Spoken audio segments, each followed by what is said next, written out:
Direct from downtown Chattanooga, Tennessee. Check us out on our website down toward the bottom portion of the screen. That's wdef.com/weather. It is Thursday, the 25th of April. We've got the T-Dot camera up here to take a look and see what's going on. We had a rollover accident, and it looks like we are still trying to get this truck back on the roadways. We're looking at I-75. This is northeast of Chattanooga. The time is about 20 till 10 Eastern time. This is I-75 southbound at the SR State Route 60 Georgetown Road exit, which is just right over there as the trucks and the cars are exiting off there. So southbound traffic. This has been going on for several hours. Numerous wreckers, some state police out there keeping an eye on things. And this has been a very long process getting this going. But the authorities and the T-Dot site asking that you please, if you are traveling 75 going towards Cleveland, going towards Chattanooga, you watch out for this and try to merge over into the median lane. Northbound, outside of some rubbernecking, it looks like everything is moving along pretty well at this point, so not seeing a problem for right now. Again, if you're just tuning in and joining us, this accident has been going on for quite some time. Right about Cleveland, Chattanooga, and the Tennessee River back this direction over my shoulder.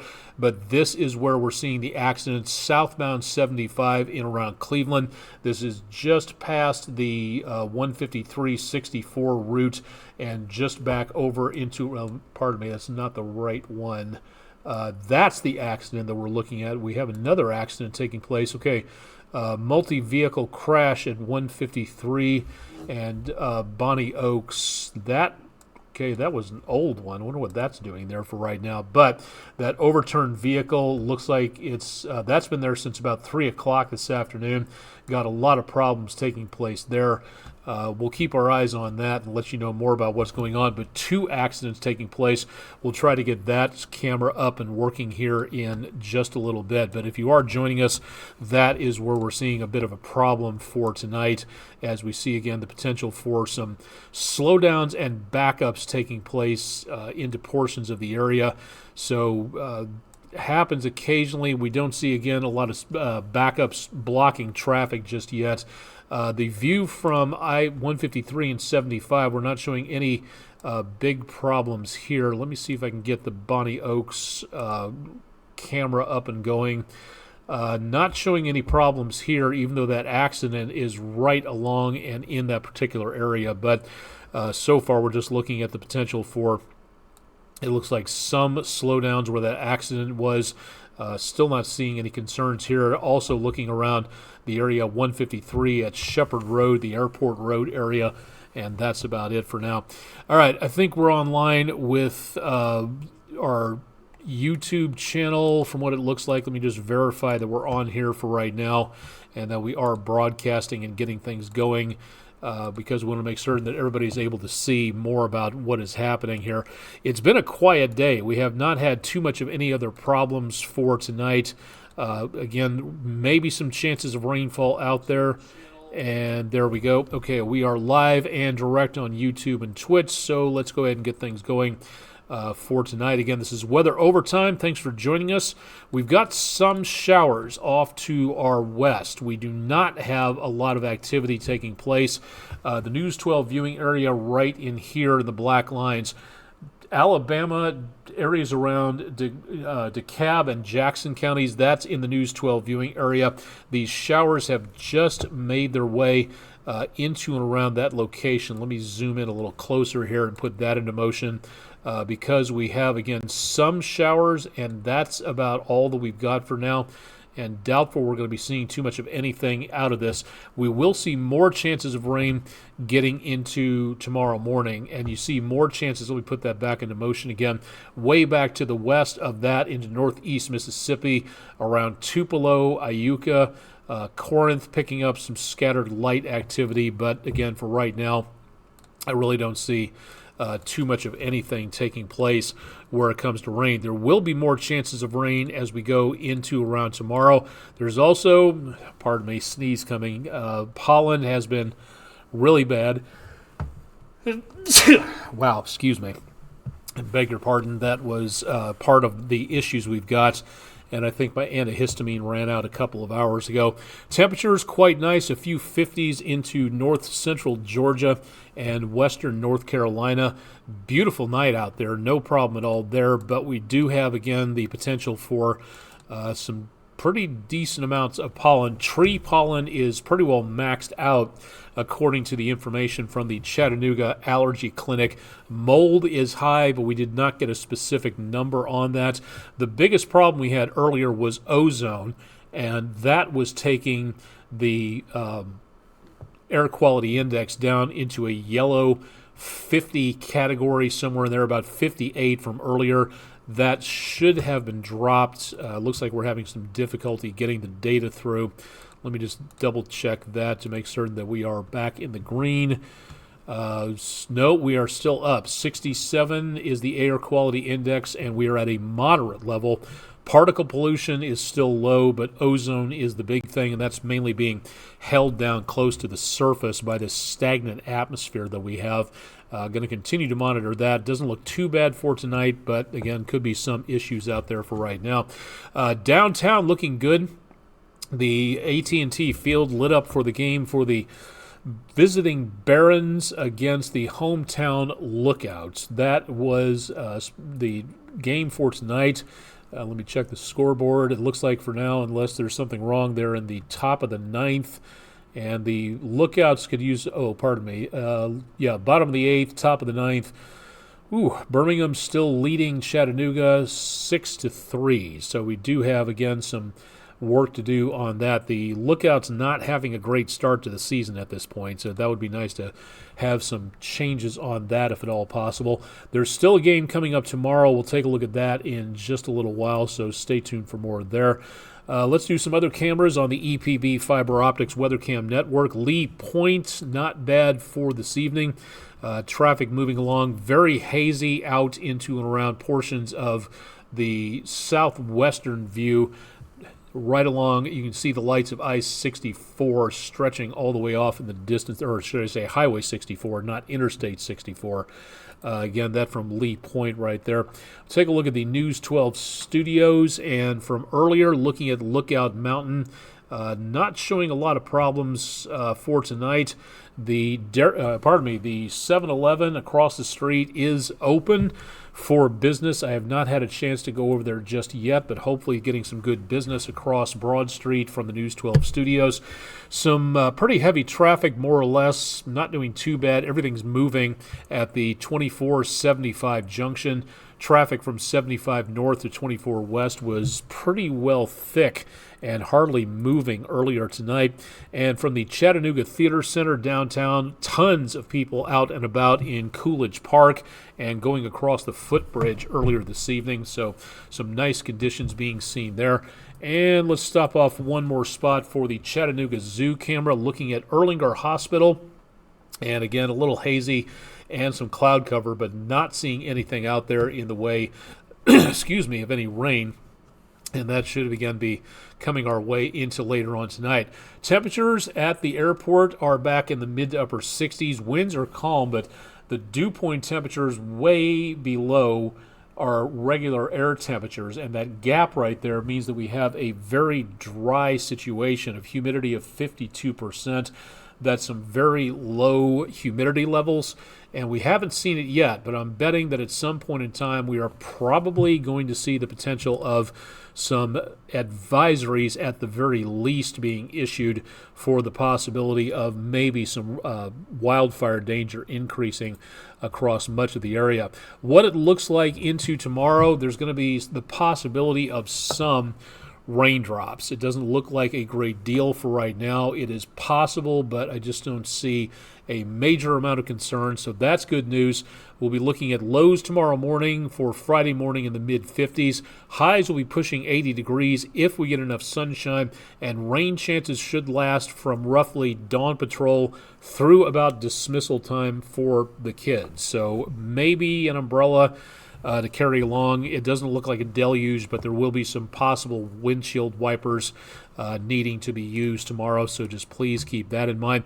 Likewise, if you're going to be heading outside tomorrow, there will be more chances of rain in the morning than the afternoon, so outdoor activities don't look too bad for right now. Likewise, heading out for a round of golf, things are looking pretty good. Temperatures will be on the mild side, but again, a round of golf would be best in the afternoon rather than in the morning. So if you've got that potential to wait for a few hours, you should be okay. Dress cool because it is going to be a very warm day out there. We don't have a lot going on where it comes to a ton of moisture. We did have the clouds moving into the area, and they continue to move this direction, but again, moving into dry and stable air. We're not getting a lot in the way of rainfall. Cloud radar SATRAD composite showing more showers trying to develop back toward the Oklahoma area, and a lot more in the way of rain and thunderstorms. Kansas, Nebraska, Colorado, northeast Colorado, northwest Kansas, some big flare-ups tonight. Some tornadoes reported into and around areas close to northwest Kansas. By the way, saying hello to my cousin Ruth, her husband Harlan, their family out in Ludell, Kansas, which is 2 counties north of I-70. Got a dairy farm out there. Hope everybody's doing okay and nobody's getting into any tornado trouble out that direction. We won't be seeing anything like this. We may see the potential of some severe weather to our west in the next couple of days, but it looks like all the severe weather is going to be staying west of the Mississippi River and is not going to be a problem for us. So what do we have in the area for right now? We do have, again, the potential for some of this activity here. The warm front we've been expecting has formed and is going to help to stir up those showers as that lifts its way forward and gives us more chance of rain, but better chances of thunderstorms well back to our west. Then we look all the way back toward the northwest around the Pacific coast. That is where we're going to be watching for our next storm system coming into the area next week. It's already gaining some pretty good strength, and it looks like some pretty good amounts of moisture for the western United States, southwestern Canada. This will be crossing the country and giving us more potential for showers and thunderstorms coming up next week, not for the next 24 hours. What we see again is those chances of showers out there lifting on through, but there will be speckles of rain showers around the area. And then as we go into around Saturday morning, all that rain chance, what there is of it, goes north of us. We get into some very mild temperatures back into around the mid-70s or so. Sunday looks just as good as Saturday. No problems, a lot of sunshine, very mild. And then Sunday afternoon, temperatures in the high 70s to about the lower 80s out there. We see on Monday, way back to the west, that's that next storm system starting to get a little bit closer and into some more moisture-rich air, a little bit more unstable conditions here. But that is where it looks like the severe weather threat will be, mostly from the mid-south back into around Oklahoma, up into the Missouri River Valley. That is where we will see the best potential for right now. Next 7 days, we do not see anything in the way of severe weather from the Storm Prediction Center. We're not showing you the maps right now because there's nothing to show. So for right now, the best threat of any severe weather here, not going to be happening. Back to the west of us by Monday into Tuesday, that could be a different story. So keep it tuned to News 12, and we'll keep you updated on that. Let's go ahead. Why do you keep going blank? Okay, that's really starting to get annoying. All right, from Island Cove Marina and Resort, a lot of clouds, no rain on the camera lens. A lot of folks out fishing from earlier today. Showers tomorrow and then into the weekend. Very nice. Some clouds on Saturday, not so much on Sunday. And then we get into next week to where we see from Monday night through about Tuesday midday. That's the potential of getting some thunderstorms. Not great chances, better chances than what we've seen for a while, given about a 50-50 shot for the potential of showers and thunderstorms there. And then we get a bit of a break after that. Some very warm temperatures by midweek going from April into May. And I think by next Thursday there may be the potential of some possible showers out there from the time we hit about Thursday or so. But for right now, Let's see, Wednesday is the 1st, so May Day will be warm and very sunny. And then back into Thursday, May the 2nd. Got some shower chances, but we're talking about minimal chances here, and that's about it. I would watch this very carefully just to be on the safe side as we see the potential for maybe some severe weather taking place at that location. So something to think about for that location. Let's go ahead and do our other stuff. We're going to have to get out of here fairly soon as we see Andrew Harrison coming in just a little bit. So the cloud, the leading edge of the cloud in front of a thunderstorm is called an arcus, a cumulonimbus, or a lenticular cloud. 86% of you said cumulonimbus. It's actually an arcus, or as Rick Leverett pointed out in our studio tonight, that it was a roll or a shelf cloud. That's another good name for it. Vote on our polls at wdef.com/vote now if you would like to participate in that. Thanks to our viewers for some beautiful pictures. The view from Ottawa, and thanks George Green, News 12 viewer, showing us some white irises. Beautiful spring-like view for our Langley Roofing weather window picture of the day. If you've got pictures, go ahead and send them in to us at pictures@wdef.com. Drop them to our social media pages, or go to wdef.com/photos if you'd like to take a look and see what everybody else is sending in there. Two things I want to show you about where it comes to a good amount of environmental information on the podcast and online from NOAA Fisheries. National Oceanic and Atmospheric Administration keeps track of more than just the environment. They also keep track of what goes on into things like the fisheries, coastal lanes, shipping, things like that under the Department of Commerce.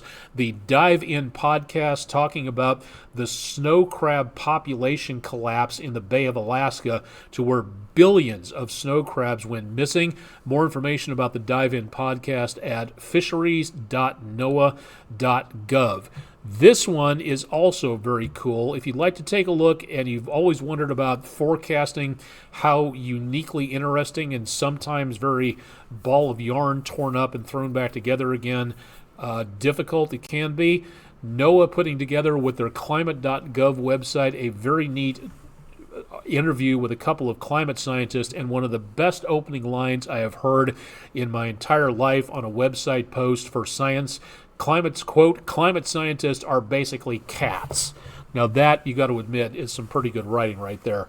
But they take a look at what is involved in the forecast, the amount of cold water in one part of the ocean, warmer water in another part of the ocean, how atmospheric patterns match ocean patterns. All that comes together here. It's a really great article, and if you'd like to see more about that, all you have to do is go to my social media pages. Yes, I'm still off Facebook. No, they won't accept my identification. I wish they would get that taken care of because it's starting to get a little frustrating, but you can find me on the social media pages out there someplace. Think that should do it for tonight. One quick thing before we finish up, if I can find it, because I need to get these icons rearranged, and I haven't done that yet, and why I haven't done that yet, I don't know. There we go. Okay, for tomorrow, if you're going to be heading down, there are chances of rain during the day. For the game tomorrow, as the Lookouts take on the Barons, it's going to be Fireworks Friday. That should be good, but temperatures will be very much on the mild side. Chance of a rain delay at this point in time is negligible, so we're not looking at anything out there to cause anything in the way of problems. Okay, that should do it. We're going to go ahead and wrap things up so we can get some recording stuff taken care of here in the News 12 studios on Broad Street. Check out our website, wdef.com/weather. Chip Chapman will have more on your forecast tonight. Email me if you have any questions, concerns, comments, or complaints, aonek@wdef.com, and you can reach all of us through our website, lower section of our screen there at wdef.com. Thanks for joining us for Thursday night's exclusive video weather blog, Weather Overtime, and we'll see you again coming up here on Friday evening. Let's be careful out there. Stay tuned for more with News 12 on air and online.